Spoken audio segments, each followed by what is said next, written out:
Akala mo simpleng bunga lang ito na tumutubo sa gilid ng kalsada, pero paano kung sabihin ko sa iyo na ang maliit na prutas na yan ay minsang ginawang natural na gamot, naging paboritong akyatin ng mga bata at pinag-aralan pa ng mga siyentipiko dahil sa taglay nitong compounds. Bakit nga ba tila minamaliit natin ang mansanitas, gayong kapaki-pakinabang pala ito? Hello mga ka-nature!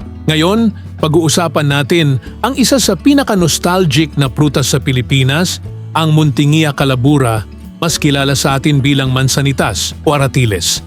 Maliit, bilog, kulay pula at sobrang tamis. Pero higit pa sa alaala ng kabataan, ang dala ng prutas na ito.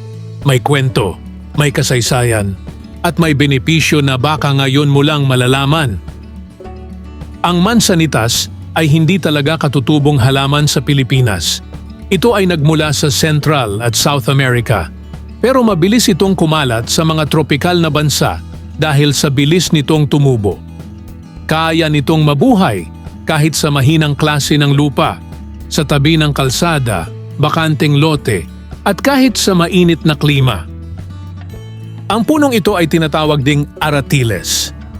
Isa itong maliit hanggang katamtamang laki ng puno na may malalambot na dahon at puting bulaklak.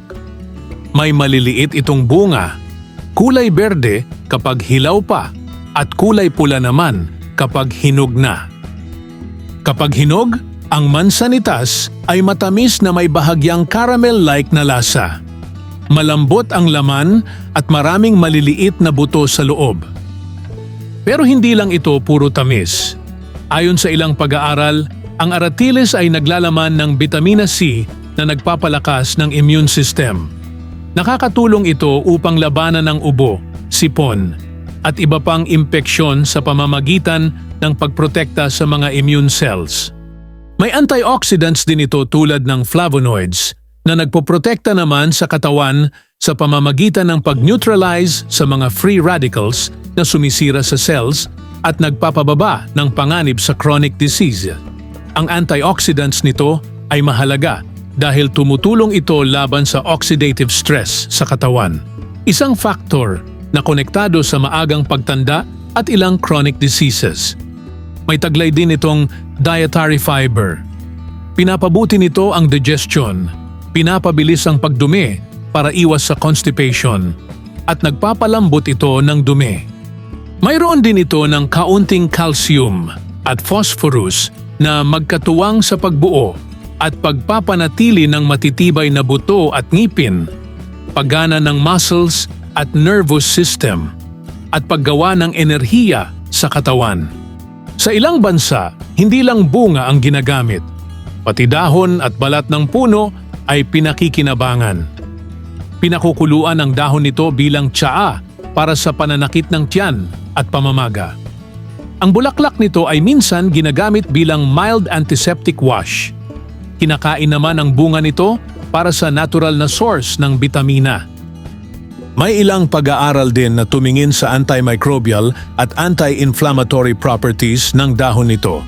Pero tandaan, hindi ito kapalit ng medical treatment. Kung may seryosong kondisyon, mas mabuting kumonsulta sa doktor. Ang mansanitas ay paborito ng mga ibon, paniki, at insekto. Dahil dito, nakakatulong ito sa urban biodiversity. Kapag may aratiles sa paligid, mas maraming ibon ang bumibisita. At ang mga ibon na ito, sila ang nagkakalat ng buto, kaya mas dumadami ang puno. Isa rin itong fast-growing tree na nagbibigay lilim sa maiinit na lugar, kaya madalas mo itong makita sa gilid ng daan o eskwelahan noon. Bagamat ligtas kainin ang bunga, mahalagang siguraduhin na malinis ito bago kainin, lalo na kung galing sa tabi ng kalsada kung saan maaaring exposed sa polusyon. At dahil mabilis itong kumalat, sa ilang lugar ay itinuturing itong invasive species. Ibig sabihin, kaya nitong maagawa ng espasyo ang ibang native plants. Sa ngayon, kung mapapansin ninyo parang mas bihira mo na itong makita ngayon, kumpara noon. Maraming bakanteng lote ang naging building. Maraming puno ang naputol. Ang dating simpleng akyatan ng mga bata ngayon ay unti-unti nang nawawala. Alam mo ba na sa ibang bansa, tinatawag itong Jamaican cherry at sa Mexico, kilala ito bilang Capulin Blanco. Iba-iba man ang tawag, iisa ang katangian, maliit pero punong-puno ng tamis at sustansya. Ikaw, nakaakyat ka rin ba ng puno ng aratiles noon? O may mansanitas pa ba sa lugar ninyo ngayon? Comment mo sa baba ang mga alaala mo.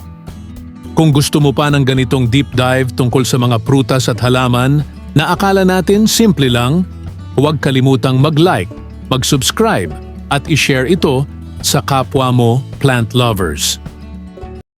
Kung nagustuhan mo ang bidyong ito, subscribe na at i-click ang notification bell para sa iba pang mga video.